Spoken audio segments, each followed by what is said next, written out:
Hi friends, welcome to my channel. First time ఛానల్ను చూస్తున్నట్లయితే ఛానల్ను సబ్స్క్రైబ్ చేసుకుని పక్కనే ఉన్న బెల్ ఐకాన్ని కూడా ప్రెస్ చేసేయండి. చిన్నపిల్లలకు దగ్గు, జలుబు వంటి సమస్యలు తరచుగా వస్తుంటాయి కదా.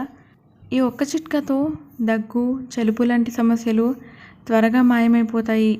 చూడండి, దీనికోసం ముందుగా మనం ఒక 10 నుంచి 15 తులసాకులు, ఒక చిన్న సైజు అల్లం ముక్కను తీసుకోవాలి. వీడియోలో చూపించిన సైజు తీసుకోండి. చూడండి, అల్లాన్ని నేను ఇక్కడ తురుముతున్నాను. అల్లాన్ని బాగా తురుముకోవాలి.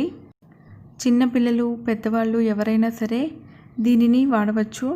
చిన్నపిల్లలకు చాలా మంచిదండి ఇది. పిల్లలకు మనం ఒక 2 నుంచి 3 డ్రాప్స్ మాత్రమే కలపాల్సి ఉంటుంది. అదే పెద్దవాళ్ళైతే ఒక 2 స్పూన్లు, 3 స్పూన్లు ఆ విధంగా తీసుకోవాలి. చూడండి, ఇప్పుడు తులసి ఆకుల్ని కూడా నేను ఇక్కడ తురుముతున్నాను. మీకు తులసి ఆకులు తురమడం కష్టంగా ఉంటే మీరు తులసి ఆకుల మీద అల్లం ముక్కని పెట్టి తురమచ్చు. చాలా ఈజీగా అయిపోతుందండి ఇది ప్రిపేర్ చేసుకోవడం. పిల్లలకు కూడా హెల్త్కి చాలా మంచిది. వర్షాకాలం స్టార్టింగ్లో దీన్ని రోజు ఇచ్చినట్లయితే పిల్లలకు జలుబు, దగ్గు వంటివి దరిచేరవు. వచ్చిన తర్వాత అయినా సరే ఇస్తే వెంటనే ఇది ప్రభావం చూపిస్తుంది. చూడండి, అంతా తురిమేశాను కదా.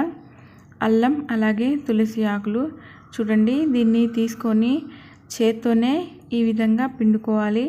లేదంటే మీరు ఒక క్లాత్లో కట్టైనా సరే పిండుకోవచ్చు. ఈ విధంగా జ్యూస్ వస్తుంది. చాలా ఈజీగా మనకి ఇక్కడ జ్యూస్ అనేది బయటకు వచ్చేస్తుంది. సో నేను ఇక్కడ హ్యాండ్తోనే ప్రెస్ చేస్తున్నాను. చూడండి, జ్యూస్ అయితే వచ్చేసింది. ముందు చెప్పినట్లుగా చిన్నపిల్లలకు డ్రాప్స్ రూపంలో ఇచ్చేయండి. పెద్దవాళ్ళకైతే స్పూన్స్. మనకు ఉండే తీవ్రతను బట్టి మనం ఇది తీసుకోవచ్చు. పిల్లలకు మాత్రం ఖచ్చితంగా 3-4 డ్రాప్స్ మాత్రమే ఇవ్వాలి. పిల్లలకు ఇచ్చేటప్పుడు కొంచెం హనీని ఎక్కువగానే యాడ్ చేసుకోవచ్చు.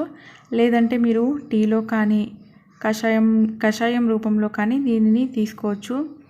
సో చూసారు కదా ఫ్రెండ్స్, ఈరోజు ఈ వీడియో మీకు నచ్చినట్లయితే ఖచ్చితంగా లైక్ చేయండి, షేర్ చేయండి, సబ్స్క్రైబ్ చేసుకోవడం మాత్రం మర్చిపోకండి. Thanks for watching.